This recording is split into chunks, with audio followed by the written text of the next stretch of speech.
Bonjour tout le monde, c'était Quest Gamers et aujourd'hui on est sur Minecraft pour l'épisode 19 de Minecraft Mode Series et aujourd'hui on va tester le mode des bêtes légendaires ou le mode des boss, vous l'appelez comme vous voulez. Alors ce mode, que fait-il? Il rajoute 4 boss dans le jeu, dans des sortes de maisons, on va appeler ça. Moi ça m'a fait penser à une maison qui leur sont appropriées et où vous les trouverez. Donc ces boss, il y en a 4, je l'ai sûrement déjà dit, et là c'est le boss de feu que j'ai trouvé. Donc vous le voyez, you hear the shrieking of a beast. Donc vous entendez le hurlement d'une bête sûrement. Alors là j'ai trouvé le démon de feu. Bon, je vous cache pas qu'avant de faire la vidéo, je me suis fait démonter plusieurs fois par le même boss. Donc là je vais tenter de l'affronter en mode créatif, voilà. Donc chaque boss a un peu sa particularité. Lui sa particularité c'est de brûler tout ce qui s'approche aux alentours et de faire spawner des blazes. Je vais le battre pour vous montrer ce qu'il va donner une fois qu'on le tue. Donc en créatif c'est plutôt facile, mais si vous voulez vous y frotter en survival, il faudra une armure bien enchantée et une épée bien enchantée aussi. Voilà, je vais reculer un petit peu. Voilà. Donc quand il meurt, il donne beaucoup d'expérience, de Sacred Aim et son spectre, on va dire. Donc son spectre, on va rapidement voir ce qu'il fait dehors. Si j'arrive à aller dehors. Voilà. Donc son spike tout simplement il va lancer des boules de neige et de temps à autre c'est des boules de neige, des boules de feu. Et de temps à autre ces boules de feu vont exploser. Tout simplement. Donc maintenant je vais faire une petite coupure et je vais chercher la deuxième Legendary Beast. Nous revoilà cette fois-ci pour le deuxième boss que j'ai trouvé. Et là vous voyez absolument rien autour de moi, c'est normal, tout simplement parce que le boss est en haut. Alors c'est sûrement un des boss les plus difficiles à battre, tout simplement. Bah déjà tout simplement parce que c'est le boss des éclairs, qu'il est très très haut dans le ciel. Alors je vais le faire spawner, le voilà. Et parce que vous allez voir quand je vais mettre en mode normal, il fait spawner. Déjà il lance des éclairs et il fait spawner des creepers chargés autour de lui. Donc il est très très très difficile à battre.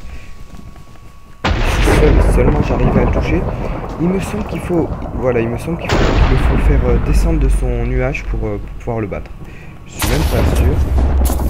Ah non. Ou alors essayer de le battre avec ses creepers, je sais même pas comment faut faire pour le battre. Ouais, j'ai l'impression qu'il est invincible sur son nuage, on va le faire descendre. Voilà. Non, il est dans l'eau, il devrait pouvoir être vincible. Même pas. Alors j'ai absolument aucune idée de comment le battre. On va essayer de faire exploser les creepers aux alentours. Même pas. Wow là là, l'épée ne lui fait absolument rien. Bon. Bon bah si je trouve un moyen de le tuer, je vous rappelle hein. Alors voilà, j'ai trouvé le moyen de le battre. C'est tout simplement de lui faire exploser ses propres creepers à la gueule. C'est complètement débile.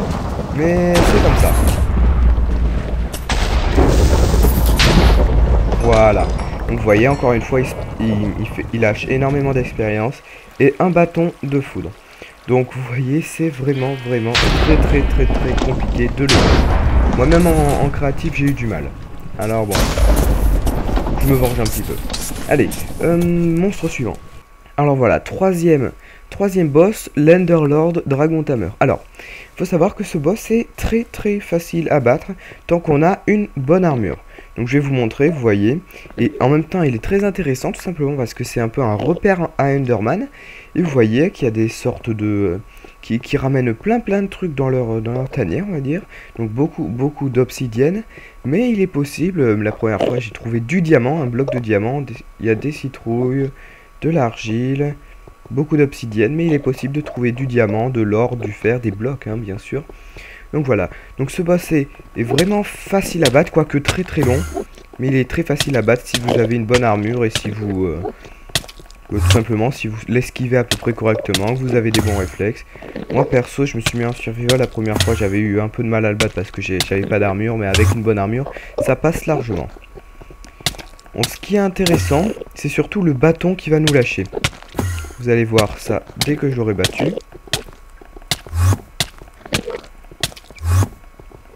Donc tant que vous regardez pas les Enderman, tout se passera bien. Ça n'a rien à voir avec les autres boss. Celui-là, il est vraiment facile. Alors voilà. Avec la tonne d'expérience qu'il nous lâche, il nous lâche ce bâton. Alors ce bâton, comme on peut s'y attendre, c'est tout simplement un bâton qui va vous permettre de vous téléporter. Avec le bruit en plus. Donc bon, c'est pas hyper pratique en créatif, mais c'est vrai que c'est quand même stylé. Alors, quatrième et dernier boss. Bon, juste une petite parenthèse, en cherchant le quatrième boss, j'ai trouvé la pyramide. Bon, bah comme vous voyez, la pyramide peut à peu près apparaître n'importe où. Même, je vois pas ce que cette pyramide fout là. Bref, je continue à chercher. Alors voilà, j'ai enfin trouvé la dernière tanière du monstre. Alors, ce monstre est très bizarre. Alors, comme le mode est encore en mode en développement, vous ne pouvez pas, dès que vous tirerez sur le monstre avec un arc enchanté, votre jeu se fermera. Alors, moi, c'est parce que j'ai essayé ça avant et puis tout d'un coup, j'ai eu un gros bug. Alors, je me suis fait une full armure en diamant et je me suis dit que pour le dernier, on allait aller l'affronter à la légale. Alors, je vais me revêtir de mon armure en diamant complètement pété et on va essayer de se frotter à lui. J'aurais dû me prendre un peu de bloc. Le voilà, l'Elf Hunter. Alors, comment je vais faire? Oula, je prends cher. Allez. Oh, ben ça va, il m'inflige presque pas de dégâts. Bon, allez. À la loyale, on le bat. J'ai tatané la gueule à des dizaines de monstres avant, alors lui, je le fais légalement. Donc, comme vous voyez, il loupe à peu près 2 flèches et puis après, il en met une, hein, mais bon. C'est pas une grosse menace si, comme moi, vous avez fait une armure en diamant complètement pétée juste avant. Allez. Je me le permets, hein, même si la vidéo est longue, j'ai l'habitude de pas faire des vidéos trop longues. Mais là, je me le permets parce que c'est un mode absolument incontournable de la 1.3.2. Allez, meurs. Ah bon, on se combat dans l'eau carrément. Allez, c'est parti. Ah. Ah. Donc le tutoriel d'installation, je le ferai pas dans cette vidéo, hein, je le ferai dans un autre. Hein. Je vous apprendrai à modder avec Forge. Hein. C'est pas hyper compliqué, mais enfin, c'est pas hyper compliqué quand on a compris. Mais moi, au début, j'ai un peu galéré. Oh.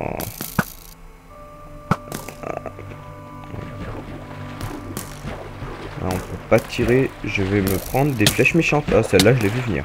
Ah, bah, il m'empoisonne. Ah, le bâtard. Oh là là.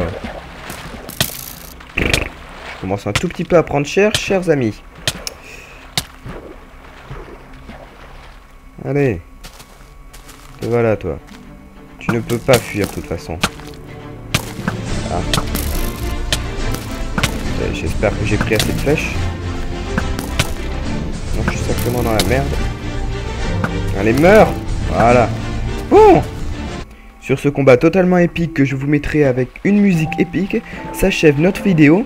Alors, au cas où vous l'avez sûrement remarqué, mais vous pouvez récolter quelques yeux.